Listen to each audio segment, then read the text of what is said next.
안녕하세요. 한의사 강용혁입니다. 오늘 주제는 불안장애입니다. 갑자기 숨쉬기가 잘 안되고 심장이 두근거리는 공황장애도 불안장애입니다. 강박사고나 강박행동, 매사에 걱정과 염려가 많은 범불안, 심리적 사건 사고를 겪고 나서 생기는 외상 후 스트레스 장애 등이 모두 불안장애에 속합니다. 이런 불안장애가 왜 생기는지 오늘도 치료 사례를 통해서 살펴보도록 하겠습니다. 60대 여성 A씨가 두 살배기 손자와 함께 내원했습니다. 손자가 야경증으로 한밤중에 잠을 자다가 소스라치게 놀라면서 깨어온다고 합니다. 직장인 엄마 대신 주중에는 외할머니가 주로 아이를 돌보는데 얼마 전 낮에 경기를 한 뒤부터는 밤마다 깨어온다고 합니다. 엄마는 최근까지 멀쩡했는데 갑자기 왜 그럴까요? 라며 따지듯 묻습니다. 직접적 표현은 아니었지만 자신은 직장에 나가 있었고 할머니가 아이를 봤으니 뭔가 여기서 문제가 있지 않느냐며 외할머니를 문책하는 듯한 뉘앙스입니다. 동행한 외할머니는 죄인 마냥 초조한 눈빛으로 진료실 한켠에 말없이 서 있습니다. 어린아이는 뇌발육이 완전하지 않아 큰 질병 없이도 경기를 할 수 있습니다. 다행히 뇌파 검사상 이상이 없기에 혹시 평소에 아이를 공중에 던졌다 받았다 하진 않았는가 물었습니다. 그러자 아빠가 비행기를 태운다며 자주 그런다며 아이도 좋아서 까르르 웃는데 그게 무슨 문제가 되냐며 엄마가 되물었습니다. 네, 문제가 됩니다. 이런 행동을 영유아에게 하는 것은 아주 좋지 않습니다. 본래 안정된 아이는 소리 없이 빙그레 웃는 겁니다. 까르르 소리내며 웃는 것은 기뻐서가 아니라 외부 자극이 과해 놀란 겁니다. 공중으로 던져지는 공포감이나 충격을 웃음으로 완화하는 것이죠. 어른도 마찬가지입니다. 앞서 길 가던 이가 갑자기 꽈당하고 넘어지면 자신도 모르게 웃음이 나옵니다.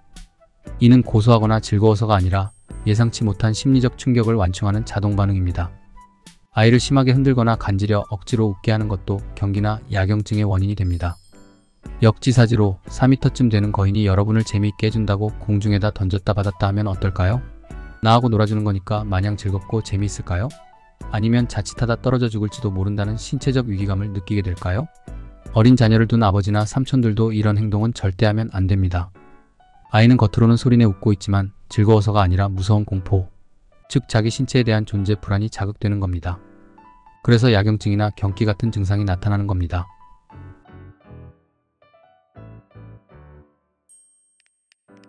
그제야 말없이 서있던 외할머니는 며칠 전부터 자신의 입술 왼편의 감각이 먹먹하고 심장이 갑자기 두근거리면서 왼쪽 가슴 속에서 바늘로 찌르듯 콕콕 쑤신다며 조심스레 치료 여부를 물었습니다.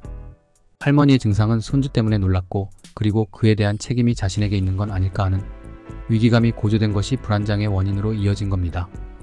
딸이나 사위에게도 뭔가 죄지은 듯한 위기감이죠. 안 그래도 고령이라 손자 보는 일이 힘에 부치는 데다 요즘은 손자가 조금만 이상한 듯 보이면 또 경기를 하는 게 아닌가 늘 조마조마합니다. 또 모든 게 자신의 잘못인 것 같아 그동안 자신의 몸이 이렇게 아파도 아프다고 말도 못했던 겁니다. 사위나 딸 보기가 미안할 뿐이라며 자책만 한 것이죠. 이런 불안과 긴장이 병을 가중시킨 기저 원인이죠. 어린 손자는 공중으로 던져지는 신체적 위기감이, 할머니는 손주 양육에 대한 책임감이 자기 존재 위험 인식을 높게 만들어서 여러가지 신체 증상으로 이어지게 된 겁니다. 일상 속 불안, 긴장, 걱정, 염려 등이 누적되어 오면서 자기 존재에 대한 위기감이 고조될 때 뇌의 과부하와 자율신경이 과민해져 버립니다. 그러면 다시 자율신경이 심장이나 폐, 전신의 근육과 혈관 등을 수축 긴장시켜서 공황이나 여러가지 불안증 증상으로 이어진 겁니다. 손자의 병은 할머니와 아무 상관없다 분명한 선을 그어주었습니다. 대신 할머니 병도 치료를 서두르는 게 좋겠다고 말하자 딸은 시큰둥한 반응입니다. 할머니 병에 대한 자세한 설명에도 딸은 별 관심을 보이지 않았습니다. 대신 얼마나 치료해야 하나요? 꼭 지금 치료해야 하나요? 라며 치료기간과 비용 따위만 물었습니다. 사상의학에서 말하는 소양인의 과심입니다.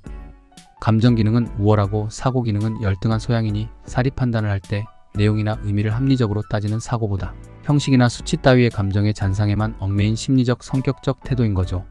할머니가 몸져 눕기라도 하면 그땐 치료 비용도 더 들 것이고 또 아이는 누가 돌보며 그 대체 비용도 계산해보라며 딸을 설득해야 했습니다.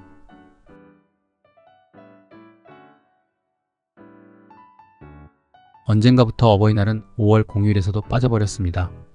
그러나 평소 잊기 쉬운 소중함을 기념일을 통해서라도 기억해야 한다면 어린이날보다는 어버이날을 더 우선해야 하지 않을까 싶은 게 제 개인적인 생각입니다. 내리사랑은 있어도 치사랑은 더더욱 보기 힘든 세태이니 말이죠. 이번 사례처럼 할머니들이 손주 돌보는 과정에서 힘든 여러가지 과정을 계속 참고 견디기만 하는 과정에서 불안장애 원인으로 이어져 공황장애나 범불안장애 등으로 한의원에 내원하는 경우를 자주 보게 됩니다. 흔히 아이 키우는 공은 없다고들 합니다. 여느 가사 일처럼 육아는 기껏 잘해야 본전이고 까딱 잘못하면 책임만 돌아오기 쉽죠. 그러나 반복되는 일상의 지루함까지도 오로지 희생과 양보의 미덕으로 견뎌준 이가 없다면 온전한 가정은 존재하기 힘들지 않을까요? 지금까지 한의사 강영혁이었습니다.